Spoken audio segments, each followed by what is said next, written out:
20 minutes in there. Your national champion at 184 pounds from Penn State University, Ed Ruth. Now that it's over, Ed, how do you enjoy it? What was the feeling like after that? Bring us through it a little bit. I don't know. I'm already thinking about the next step. You know, I kind of feel like I just got over one tier.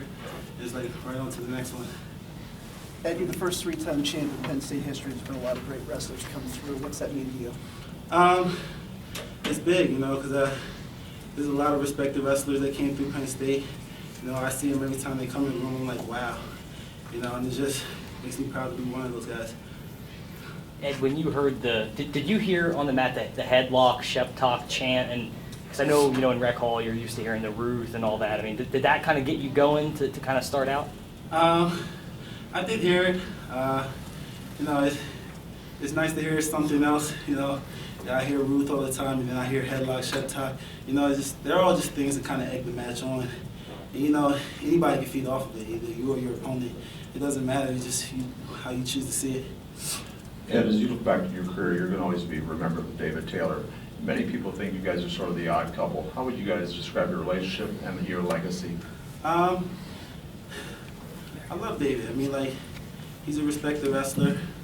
I'd like to say the same for myself. So it's like, you know, being able to wrestle in a time as him, you know, it's like, it's big.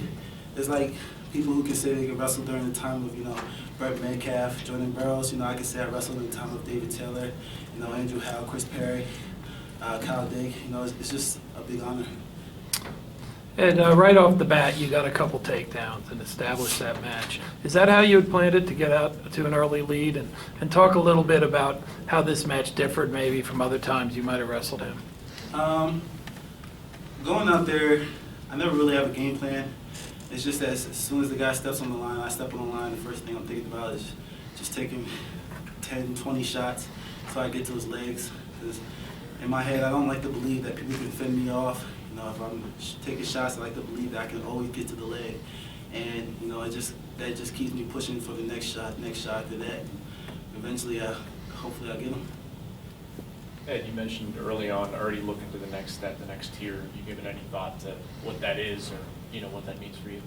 I want to see how recovery goes, but I'm really leaning towards freestyle, chasing after an Olympic career, you know, freestyle career, just seeing how far I can take that. To build on that one, Ed, is that with the Nittany Lion Wrestling Club? Have you had discussions yet with Cale about that? There's been minor discussions here and there, but he pretty much already knows what I intend to do, so, you know, it's kind of already set in stone. If you could sum up your career in just one word, what would you use? How would you say? Wow. I'm putting you on the spot there, I know. I don't know, there's so many words. Fun. Every time I go out there and I'm on the mat, I always think about dancing, so I guess I'll say dancer. Ed, I also asked you earlier relation with David. How about with Sanderson? You know, at times he's had to actually discipline you at times, but yet you've been able to maintain a good relationship. How has it worked? I feel that he understands me. Like, he really understands me. He knows where I'm coming from. You know, even if he doesn't, he'll try to. And that's been big for me because, you know, I had my slip-ups along the way. And just for somebody to kind of like sit down with you, and they're not trying to crucify you, they're trying to help you along still. You know, it's like, hey, you're gonna have to take a break, or hey, I'm gonna have to do this, and then you're just gonna have to go along with it. You know, you bow your head, you say yeah, and then you just come right back after that. And did Cale have any words of advice for you coming into tonight? He tells me the same thing before every match. He just says, go out there and play. At 5 years gone by, what are you going to miss most about your college career, Penn State, competing on a stage like this? The fans. Definitely the fans.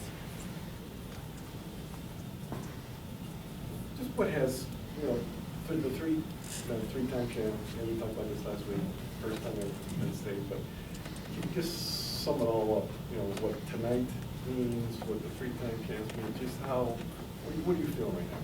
Is it sinking in?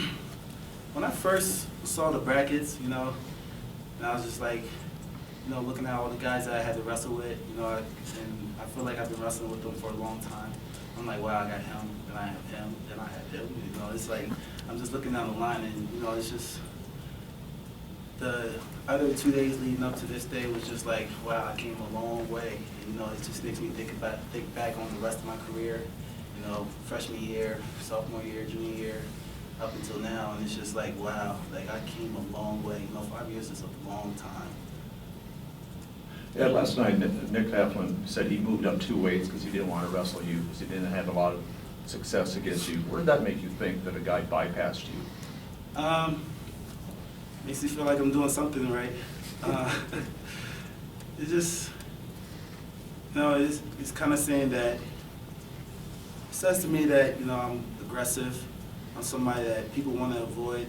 And, the way that I worked out, the way I train, I want to be that person. I want to be someone that people kind of fear and respect at the same time. Because once you step out there on the mat, if the guys don't fear you, they don't want to respect you, that's when they'll start wrestling you like they want to beat you. And you want to be the guy. Sometimes it's better if you can be the guy even if he's not on the mat. You just want to, because wrestling is a whole mental sport. It's mental from the time you step on the mat, the time you're on the mat, until you get off the mat. It's all mental. And to be able to do that, I feel like I kind of got that part down pretty well. Okay, thank you. Congratulations. Got one more. Oh, one more in the back. Sorry. Dad, how you doing, buddy? Offensively, you're working with Cale Sanderson, who is one of the best and most offensive wrestlers in the history of college wrestling. You got David Taylor, who's one of your teammates, who's been one of the most dominating guys over the last 3 or 4 years. You yourself have been one of the most dominating wrestlers over the last 3 or 4 years. What is the impact of has Cale had on you as far as your aggression? I mean, you just continue to score and score and score. I mean, most guys your weight are not scoring in the teams, but you are routinely. How is that happening? When you're in the practice wrestling with Cale or Casey or Varner, you don't want to be those guys that stand still. You stand still, they'll pick you apart. It's like they're literally taking off pieces of your body, just putting it on the mat, and then you have to wrestle it out. It's crazy. So when you just with all those guys that's in our practice room that I wrestle with, it's just I always want to stay moving. I always want to attack. When guys don't have the chance to react, then you're controlling them, controlling the match. And I found that out real early on. So I learned that from him. Even with some of the freshmen that's in our room, those guys are coming at me, man. They're coming at me hard.